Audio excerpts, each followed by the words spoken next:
Again, welcome everybody. Welcome Nancy and Sue. We are very happy to have you here today and talk about Nancy's book, One in a Million, One Man's Remarkable Odyssey Through Modern Day China. Nancy has traveled and studied in China for decades. She holds a PhD in education and is one of the leading American experts on Chinese early childhood education, which led her to her book, Educating Young Giants. She has taught everything from kindergarten to graduate school and founded the Bridging Cultures US-China program. At Mount St. Mary's University, she has advised the administration and faculty on China. Nancy gives talks nationally and internationally and has won numerous awards, including a City of Los Angeles honor for her cross-cultural activities. Her current book, One in a Billion, One Man's Remarkable Odyssey in Modern Day China, carries the reader into the heart-wrenching and ultimately uplifting story of one outspoken man who illuminates the souls of 1 billion ordinary Chinese citizens. Nancy will be interviewed by Susan Kujawa, who is the founding executive director of the Pasadena Village. She began as a volunteer there in 2011 and worked closely with the board of directors to establish the nonprofit organization that helps more than 140 members lead lives of purpose and meaning as they age. She was also on the leadership team that led to the establishment of Village Movement California, bravo, and currently serves as secretary of the board. Prior to her work with the Pasadena Village, Sue served 27 years as the executive director of Mothers Club Family Learning Center, now known as the Families Forward Learning Center in Pasadena. She led the organization to become a model 2-generation learning program that helps to break the cycle of poverty and low achievement. In 2007, under her leadership, Mothers Club purchased a facility in the heart of Northwest Pasadena and renovated it to become a gold-level LEED certified building that is home to a vibrant, inclusive family learning center, preparing low-income children and their parents to succeed in school and in life. And with this, I give it to Nancy and Sue. Thank you very much. Yes. Thank you, Sigrid.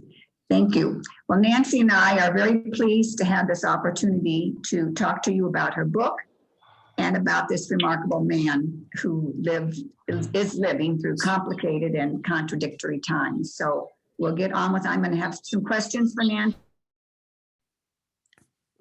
I'm sorry.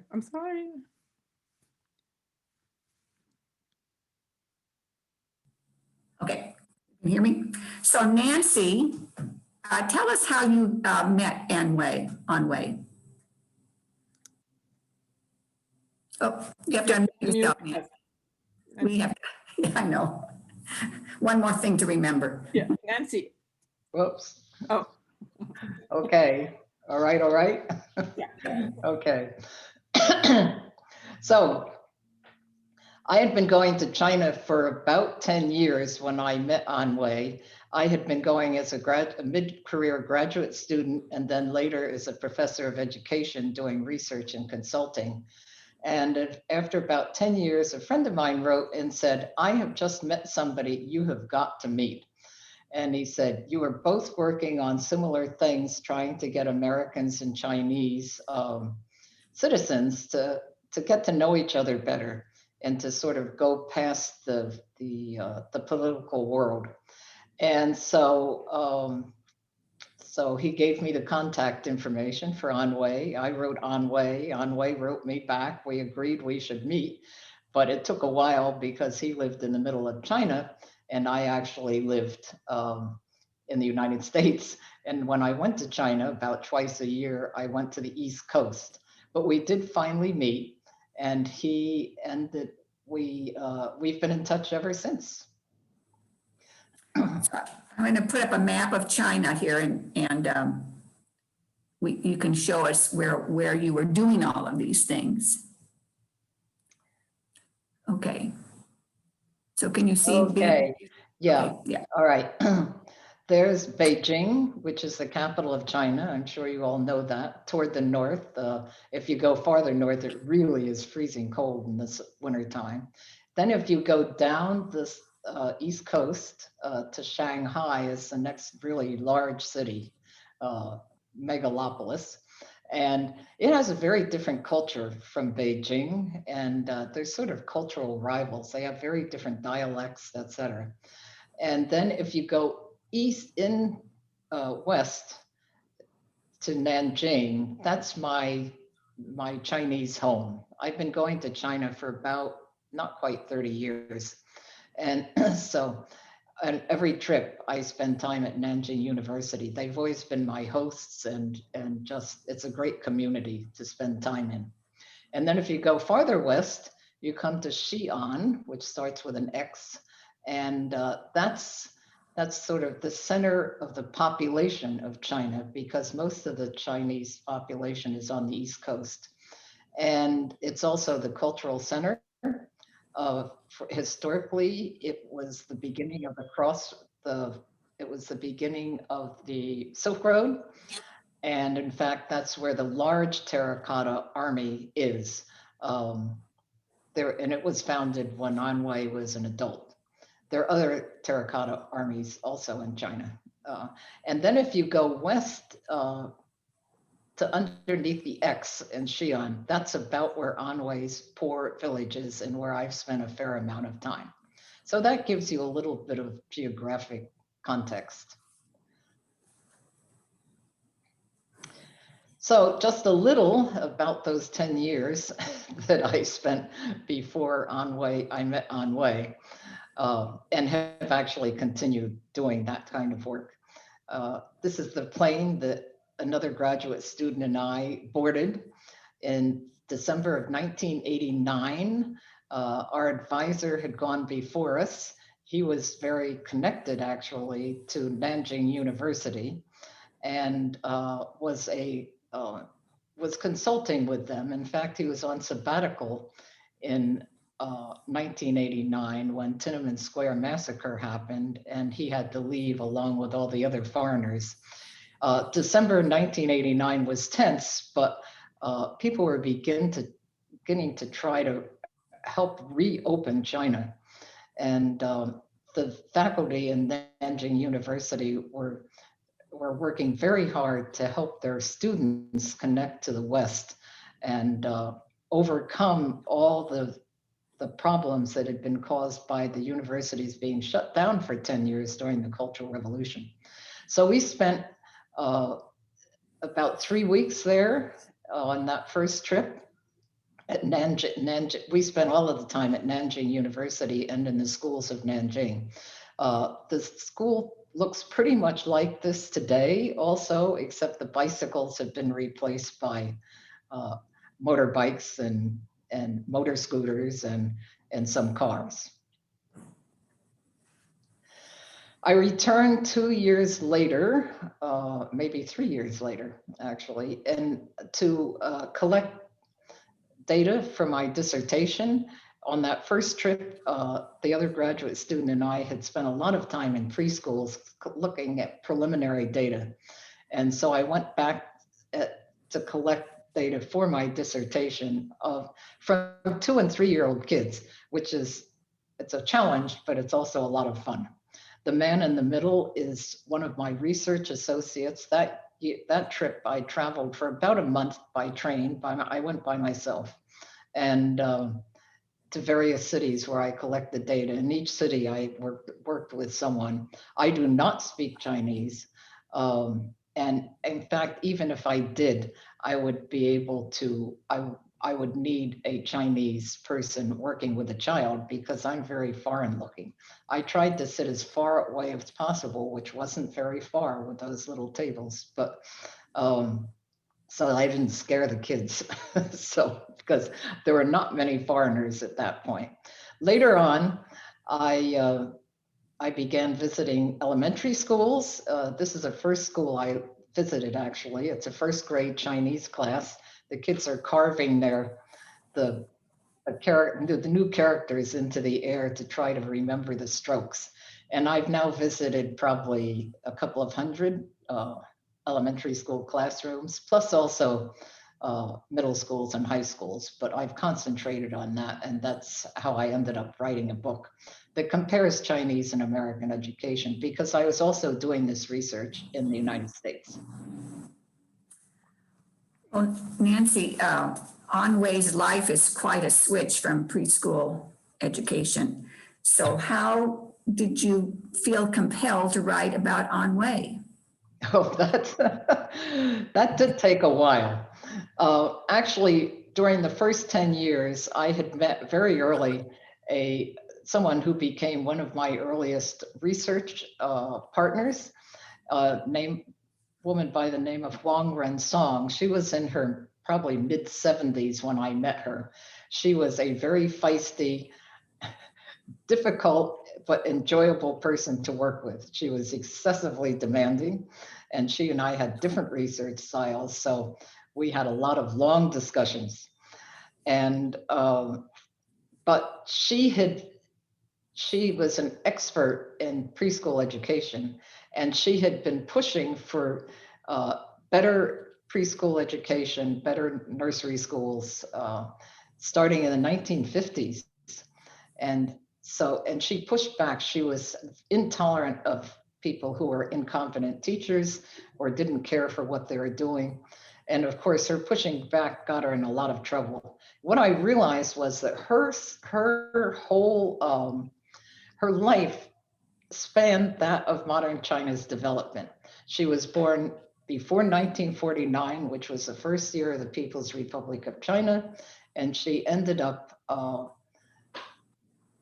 she did get in a lot of trouble. She's ended up in a pigsty during the Cultural Revolution for a while, but she was still feisty at 70. And I decided, and then I met some other people who had that same pattern. They were innovative. They had been born before 1949, so they had experienced all the ups and downs of China's development, both the accomplishments and the disasters. And so I figured if I collected enough of those, I could write a book for Westerners that would help them have a more nuanced idea of life in China. And then I met An Wei. So, And then he was of that, a little bit younger than that probably, but his life mirrored that too. But he grew up in a very small village, right? That's right. And actually, I ended up, he and I, for the first couple of years, I didn't know much about his family life or him growing up until later. He and I concentrated first for a couple of years on American and Chinese citizens and how to help them connect. But also he opened up the world of rural China to me. And I ended up joining in 2004 the Global Volunteers Organization, which he had encouraged to come to China to help do things, help with volunteers teaching English to university people. And Global Volunteers creates projects around the world for American volunteers to go to work for a few weeks and things that the local community wants help with. And so I ended up going to Anchang village for one of their projects for 3 weeks. We lived with villagers. We taught rural high school English teachers who had never heard a native speaker before and were afraid to speak it. They taught their students grammar and vocabulary, but nothing oral. But I also became fascinated by the whole village life. It was October, the corn was being brought in and husked and dried by hanging that off all their buildings and places they could hang it from to make sure it was dry. They were working from dawn till midnight very often, every day. And after they brought that in and husked until the wee hours of the night, they would then go out and plow the fields and plant the winter wheat. before the weather changed. So there was a desperation of trying to make everything work before everything was destroyed by weather. So it was only in 2006, I went back then because I wanted to go at a different time of year. It was in spring, it was more relaxed time. We got to talk to An Wei very occasionally. In 2004, he was there, but we never really saw him. And so one of the volunteers asked him if he would give a talk during the after dinner. And so he did that about his village, growing up in the village. And by then I knew that he had this pretty interesting background, that he had been born before 1949, and he was obviously very innovative. And so in the middle of the talk, someone interrupted him and said, someone has got to do a PhD on this. And because the history is getting lost. And that gave me my opening, because I said, I'm not going to get another PhD, but I could do an article. And so An Wei was really interested in that. And so he and I arranged that we would meet on my next trip back in several months for a few days. And so I went back, I interviewed him for 3 days on that trip, and he talked nonstop. I mean, nonstop for 3 days about the history of China, his life growing up during that history. And by the end of those 3 days, I knew it was more than an article. I didn't quite want to think about it as being a book, but I knew it was more than an article. So. Were you going to read something about him from his life? Oh, yeah. Yes. Yeah. So this is just to set the tone of the book, and this is from the beginning of the book. From An Wei's crowded family homestead, fields stretched out to distant mountains that turned purple-blue in the evening haze. The land was expansive, inviting the children of the village to run along field edges and dirt tracks that led toward other villages. Young An Wei chased sparrows across the fields to see how many he could scare into flight. No roads entered the small community, just footpaths and ruts from farm carts. A shock of black hair framed his square face, and his eyes danced with mischief. He loved to explore and play hard, but by age 4, like the rest of the village kids, he began taking on farm chores.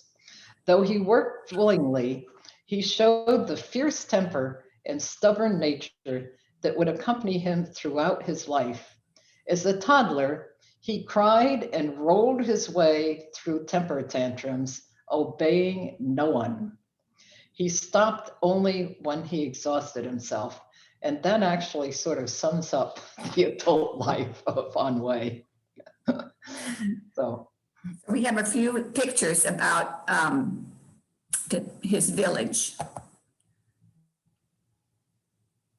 Okay, this is the entrance road to Anchang village.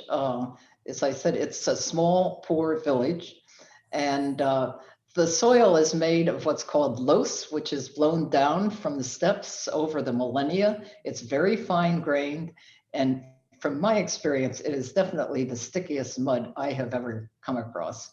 And it was a real challenge for the villagers to deal with.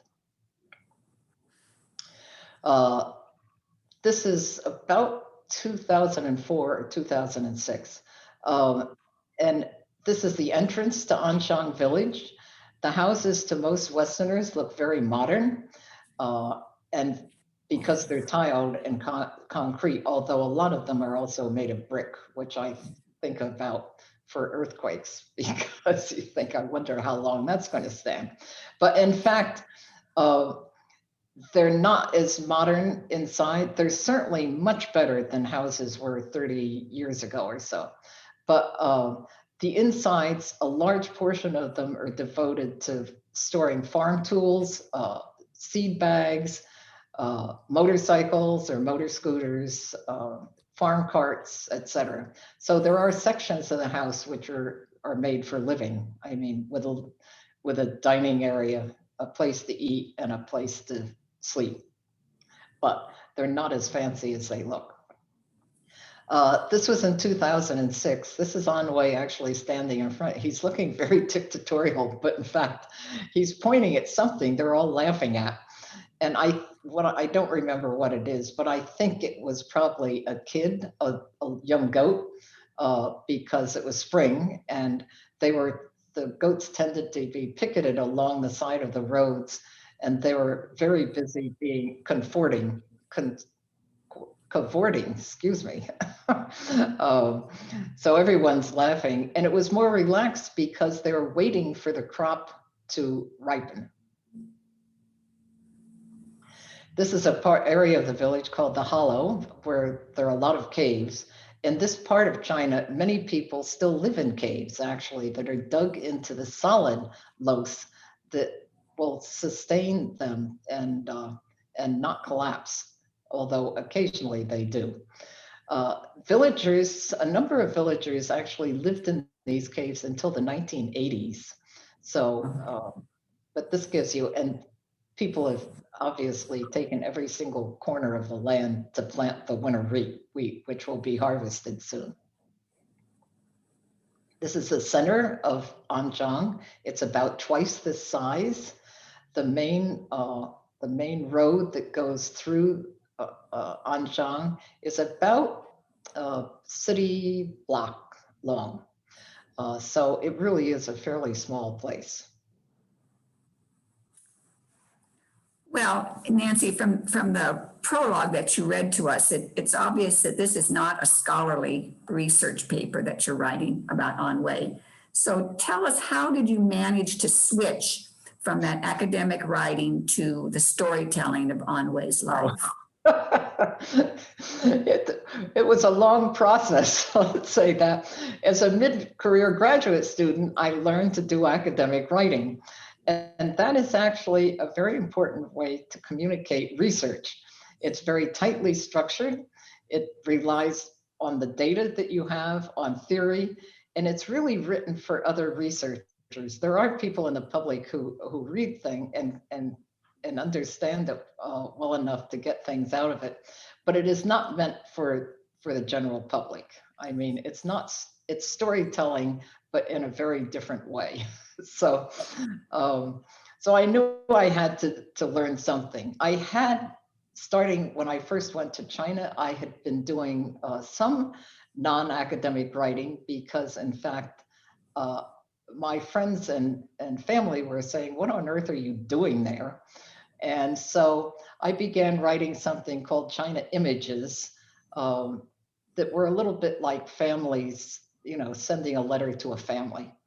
And so that was fun. But as I got more and more into An Wei's stories, and I interviewed him for 10 years, I actually realized I had to get serious about this. And so I began taking writing courses at the UCLA Writing Project.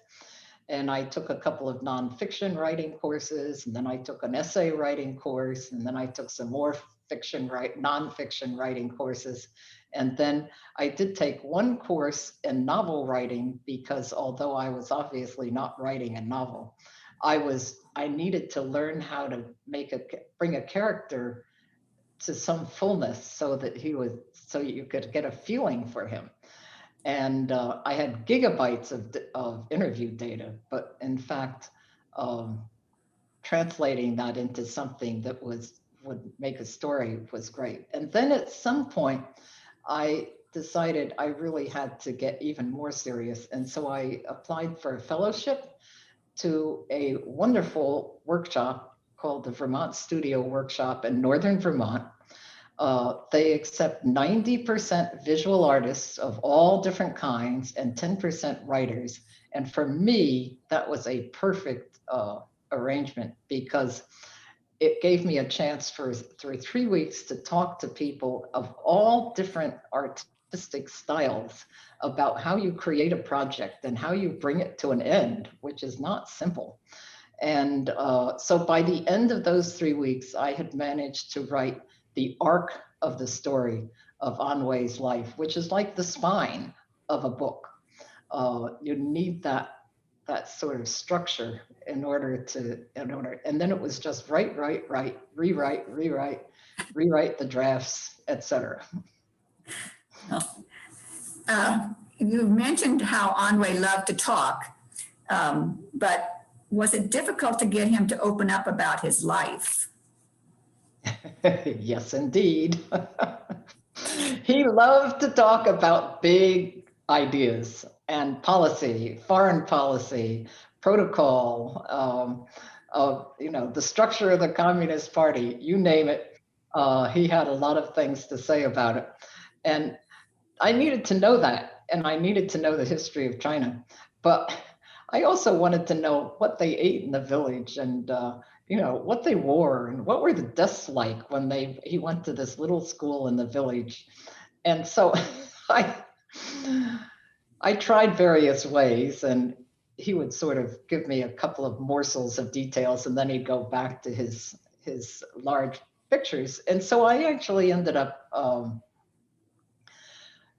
I realized I had a bunch of National Geographics that I had actually collected over the time I was going to China to learn more history. And they were from the 20s and 30s and 40s. So I started taking photographs of their photographs and taking them to interviews. And so I would show them to him. And I think we have one of a National Geographic picture that I took. So this is one that I took. It's of a woman not quite in his area. She lives along the Yellow River. And I said, is this the kind of clothing you wore? And he said, oh, yes, that's just like we wore. All during the summer months, he said, we had one set of clothing for the warm months and one set of clothing for the winter months. We never changed them. And he said, they were filthy. We probably smelled awful. And he said, I can guarantee they were full of lice all the time. But so I showed him pictures of tools, of animals, of village structures, of ceremonies that they were having, and just tried to get some idea. And he really began to engage. I showed him a picture of a plow, and he said, well, ours wasn't quite like that. It had a larger head. And then he got up and started stomping around the hotel room where I was interviewing him, and said, and showed me how he learned to plow and how hard it is to keep the head down in the soil as the animal moves forward. So he really did engage after that. Hold on, let me get rid of this. So how does An Wei's story fit in with the development then of modern China? Oh, that's a big question.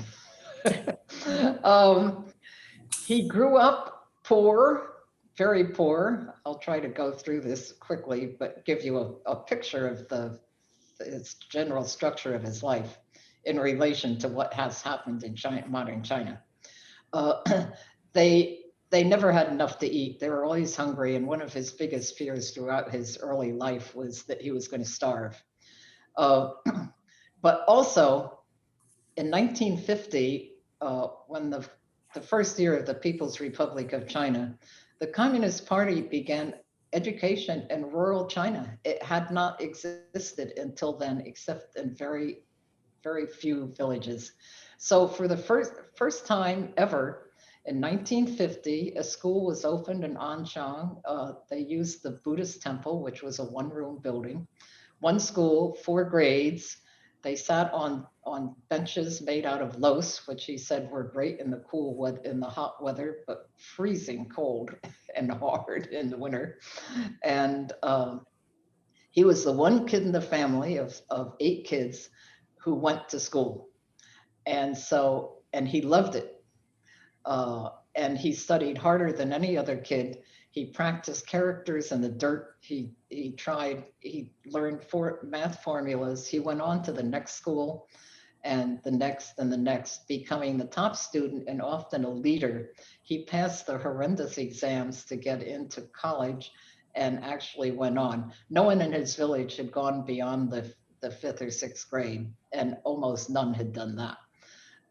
So most of the kids dropped out after a year or two. And so he became a leader and a top student at university.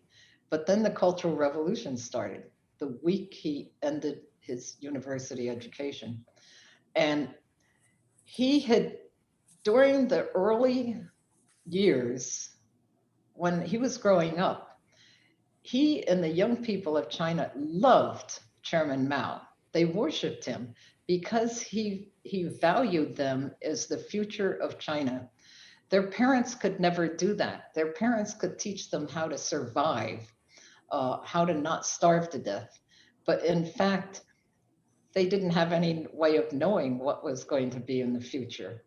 And so Mao Zedong called them the future of China, the stars and the sun of the country, who were going to make things much more prosperous. And so they worked throughout their schooling, doing as much as they could to improve China.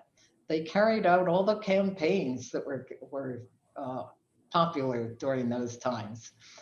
And then at the end of him actually spending 18 years getting an education and trying to extract himself from being a farmer, he was told that education was not worth anything, and that the only people who were worth anything were the farmers who were illiterate. He ended up, after 2 years of just trying to stay alive because he was a leader and therefore the Red Guard were after him, he was hired to be an interpreter for a foreign affairs office in Xi'an, but there are no people coming to China. There are no foreigners coming because of the Cultural Revolution. And so he and a lot of the staff were sent either to farms or to re-education schools. He and 2 others were sent to a re-education school in northern part of China, in Yan'an. And he ended up spending 2 years in the re-education camp, and then about 6 years working in Yan'an, separated from his family. But then actually, just to sort of finish it out, China actually opened up, and he eventually became an interpreter back in Xi'an, was reunited with his family, and he began traveling. He was in fact, he was one of the few people who were fluent in English because he'd figured out how to keep it during the Cultural Revolution secretly. And so he became an interpreter for all the foreign leaders who came to Xi'an. At 32, his first foreign leader was the Prime Minister of the United Kingdom.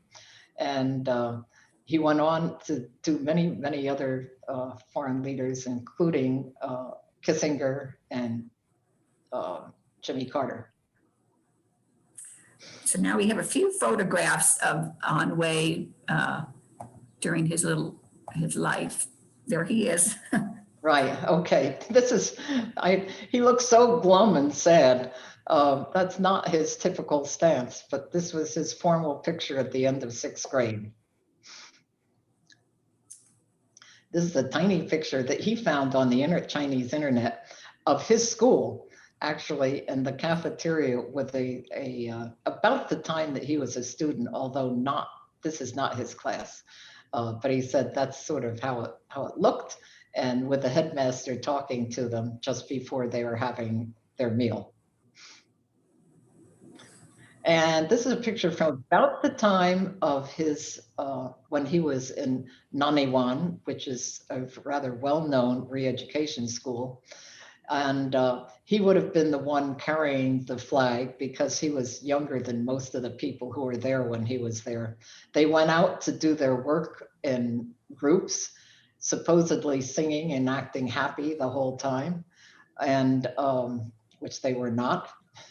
And the rice paddies behind you, he said, they were just awful to work in. They worked at a job for about 4 months and then they rotated. So one of their jobs was in the rice paddies, and he said the water was very cold and you were leaning over the whole time and you did it for all day long. Anyway, that just gives you a little picture of where he ended up after 18 years of becoming a really good student. In 1981, by then he was back in Xi'an interpreting. And this is his family, his wife, Niu Junhua, who is an English instructor at a university. And they went to university together, and their daughter and son. And one of the leaders that he interpreted for, that's Henry Kissinger on the left, and An Wei on the right, looking very chipper and very young. So today, the current leadership in China has curtailed freedoms quite a bit, but there were several decades when the government relaxed controls. So how have such changes been reflected in An Wei's life? Those periods of relaxation stretch from the 1980s through the 90s until a few years ago, actually. And China was just gradually opening up to the West. It was also opening up inside China, and things were changing at a rapid rate. The sort of guaranteed rice bowl, it was called, when working for the company store. If you worked for a factory, you sort of lived on the factory grounds and your life was controlled by that entity. Those were all done away with, or mostly done away with. So they moved to individual apartments and salaries and huge amounts of change and whatever. So in general, it was a very good, if rapidly changing China. Although obviously there were some terrible disasters too, like the Tiananmen Square massacre. But and speech was also opening up, maybe not by a Western standard, but for China, it was quite open. And of course, a lot of people were traveling to all over the world. And of course, we've seen many of the Chinese students here in the United States. An Wei was traveling because he was interpreting for Chinese officials, and he actually ended up he went to probably all the English-speaking countries and not in Africa, but in the rest of the world. And he was just sought after because he was such a good interpreter. But the person he was most taken by was the first wife of Edgar Snow, Helen Foster Snow. Edgar Snow had written Red Star Over China, which became a world sensation because it was the first book ever written about Mao Zedong. And the Snows lived in China during the 1920s and 30s, and mainly in Beijing. And they were supportive of the students. It was a time of great upheaval in China, and the Japanese were taking over. And so the students, while the Snows were in Beijing, the students were demonstrating and trying everything to get the nationalist government under Chiang Kai-shek to do something about the Japanese who had taken over northern China. And the nationalists didn't do anything, they just let it happen. And the students began to demonstrate and to do everything they could to try to get things to change, which was very dangerous because the nationalist guards were after them. And Helen Snow would go out and walk in the demonstrations with the students in her beautiful clothes that she had because she was very interested in style at that time. And they had hid the students in their apartment. And An Wei as he gradually learned about her, was just taken by her how brave she was. The Snows decided that An Wei, that it was very important for someone to tell the story of Mao Zedong, which was becoming, people were becoming aware of by then. And it was known that the communists were in the West somewhere, building up their theory and their strength with an effort to eventually take over China. And so, and the Chinese didn't know much about what was going on either. So the Snows decided Edgar, who was a pretty well-known writer, would go west. He went west to Yan'an, which is where the communists were at that time, with a young interpreter named Huang Hua, who eventually became the foreign minister of China. And he stayed there for a number of months, interviewing Mao Zedong and the other leaders, taking pictures, and he made it back without being captured by the nationalist government. And he began writing Red Star over China. And they realized he needed more information, and Helen had wanted to go too, but they decided only one could go at a time. So she went next. It was actually a more dangerous time to get there because they were trying to imprison or kill anyone who was trying to get to the communists. And so she made it. She was there for 5 months.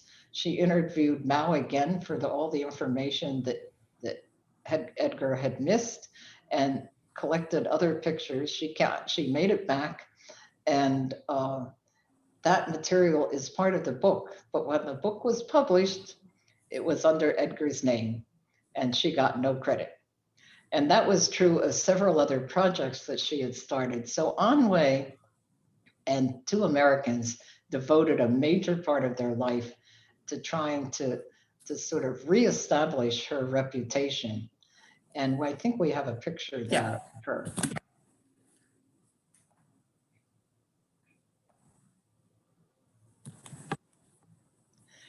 So I love this picture because she's standing in front of one of her bookcases in her house. It turns out by the time An Wei met her, she was living as a hermit. She and Edgar divorced when it became known that the person he was having an affair with was about to have a baby. And so after that time, she lived by herself in their little old house in Connecticut, and it was crammed with her writing. For years, she was just sitting at her typewriter, writing about the history of China. And she knew a lot that in fact had been lost to the Chinese.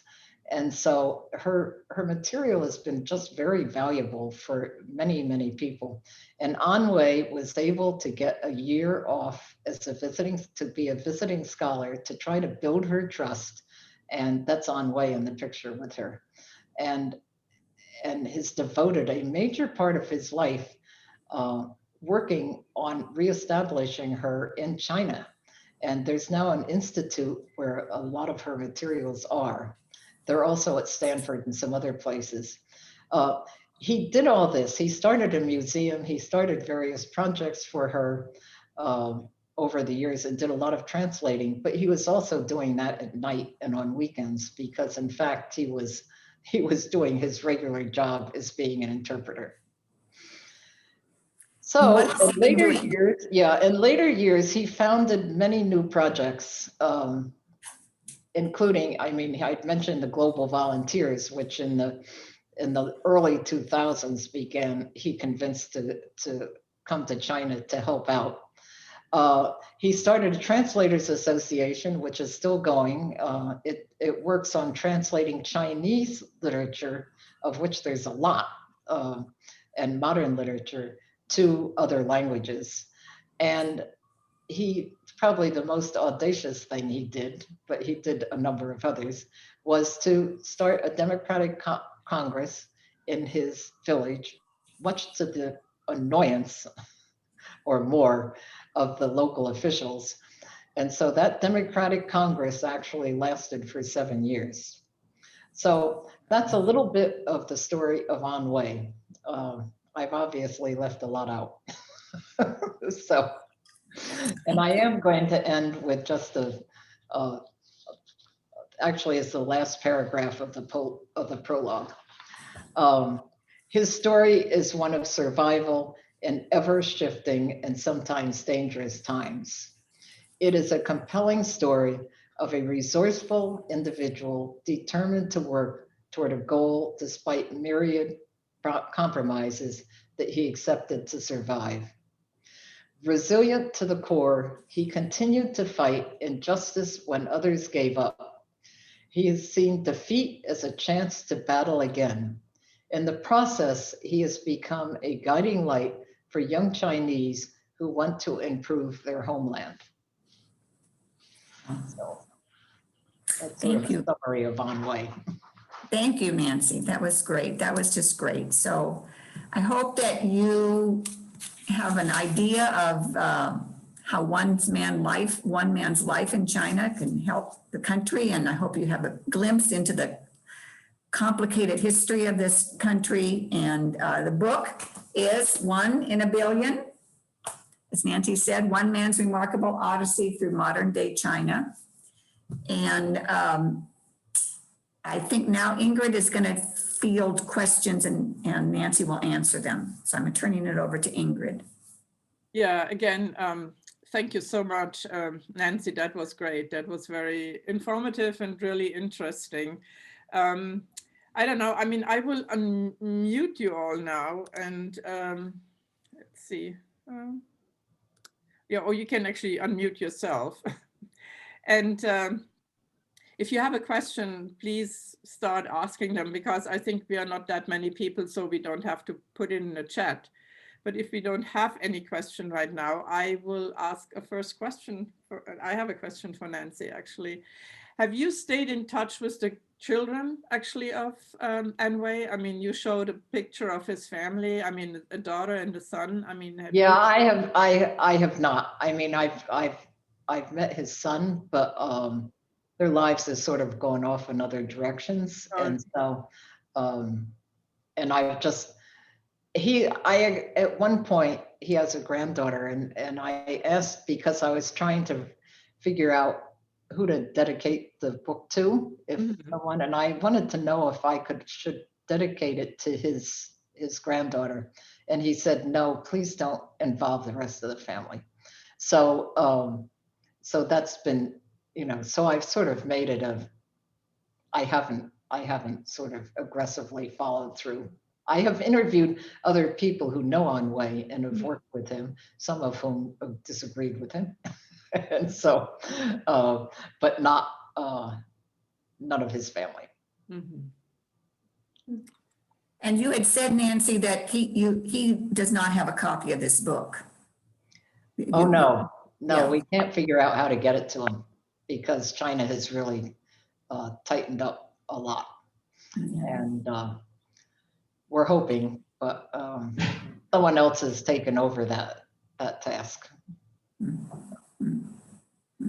Any other questions?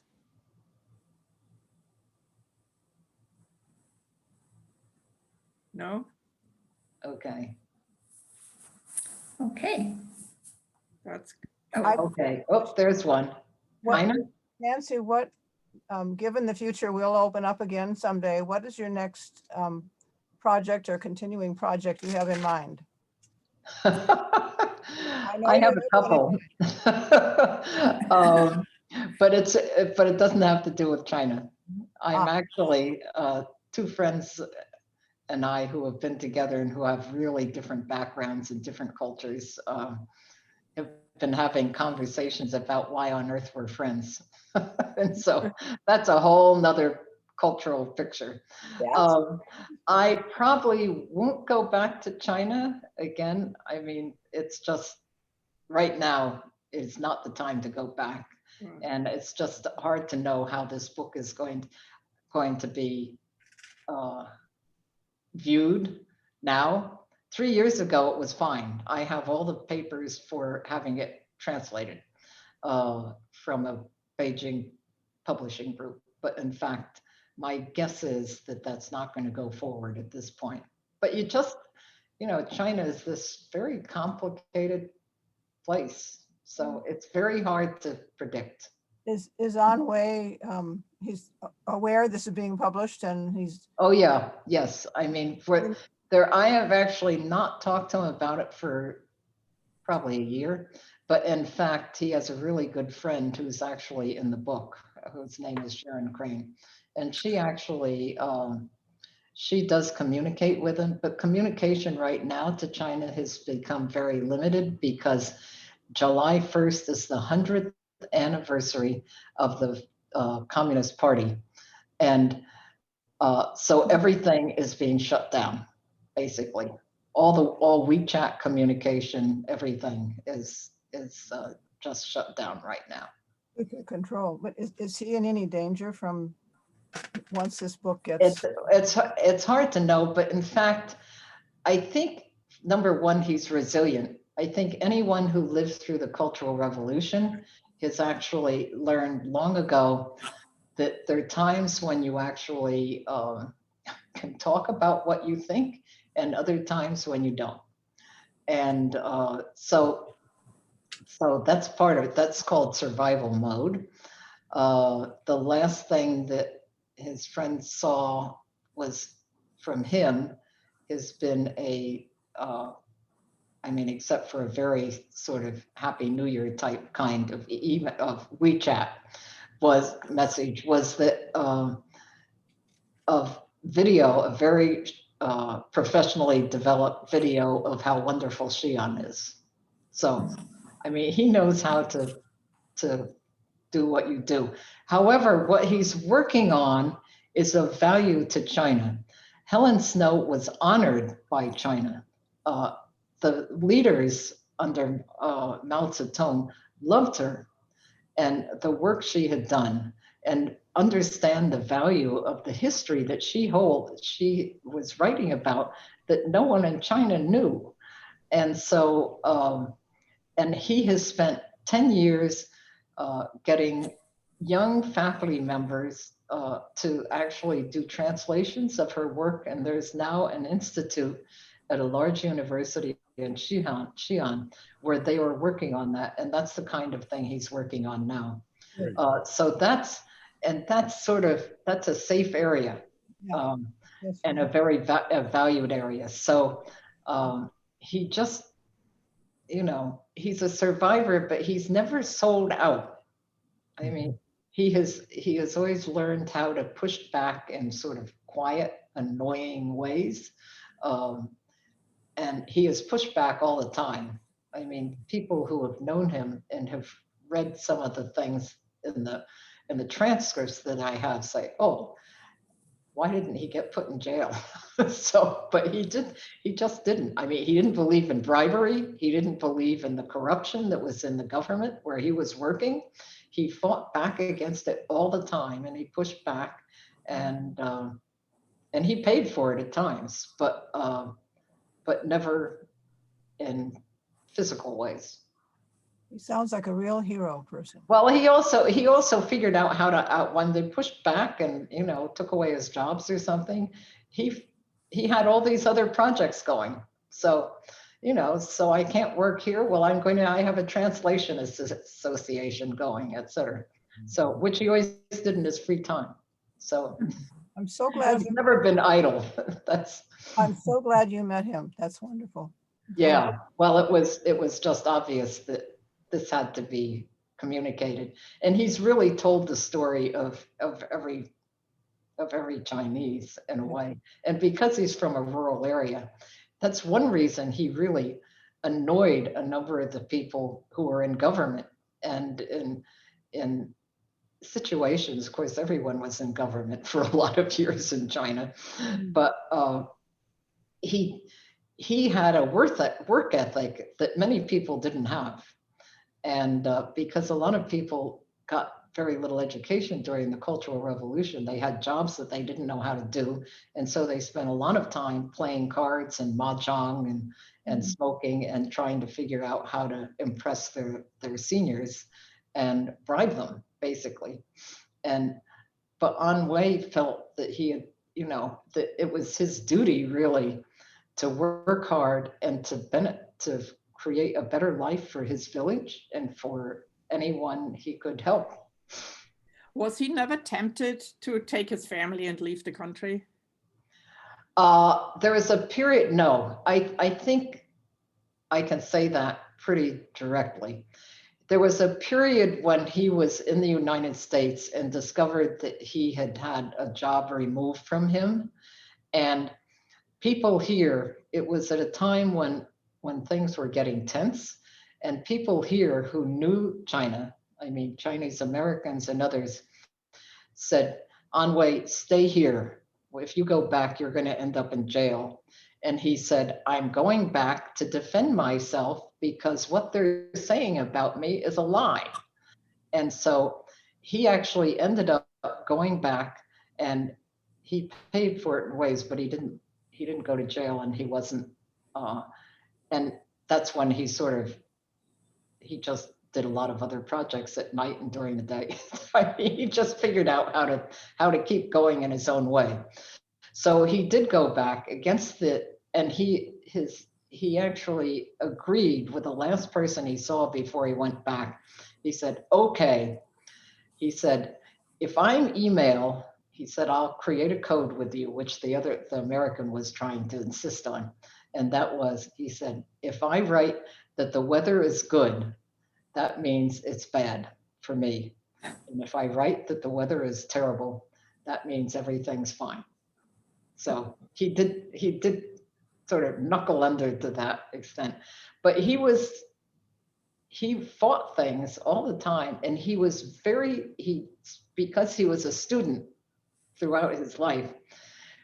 When he formed the Democratic Congress in his village, he knew all the laws of China that supported that. And he knew those because he had done a lot of work, and he'd done translating. And so he was able to sort of burrow down into government documents and find stuff out that supported what he did. So when he fought back, he knew what he had on his side. Well, quite an interesting human being, I have to say. I mean, Yeah. really amazing. Yeah. Nancy, I'm Yeah. just curious if you were able to tease out what the situation is with regard to one's decision to join or not join the Communist Party in China. Was he? Oh, yeah. I don't. It's Official changed. role? I'm Excuse wondering, me. I'm sorry. Go ahead. his official roles at one point interpreting very significant people. I'm just wondering if He was a member of the Communist Party. He is was, now, okay, yeah. which has made life more difficult in some ways because All right. after the Cultural Revolution, for instance, they were interrogated. He said his wife wasn't interrogated half as much as he was about who participated in the Cultural Revolution, etc. So he actually became a member of the Communist Party in college because they wanted some youth members. And so he was accepted as one of 3, I think, who joined it. He said later he didn't know whether he would have been accepted at that time, but so he was always, that's why he had the job. I mean, that was why he was able to be an interpreter for leaders. It opens doors. Yeah. Oh yeah, and it does now. And I've heard various stories now about, you know, and it's really hard to know because as a foreigner, even if I spoke Chinese, it wouldn't. I know a lot about writing Chinese, but when I went, I just spent 10 years learning Spanish, and did not have the hours in the day to concentrate on learning Chinese. So I learned how to pronounce tones, and I know a little bit, but not enough to really be useful, except to have minor conversations or buy something in a store. So Thank you so much. I really look forward to reading your book. oh, thank you. Yes, good. Okay. Any other questions? If not, then I say again, thank you so much, Nancy and Sue, of course. And that was really great. And I very much enjoyed it. It was very Okay, thank Thank you you very so much. much. Thank you, Ashby Oh, Village. Right, Thank you. okay, right. Goodbye. Bye-bye. Bye. Thank you.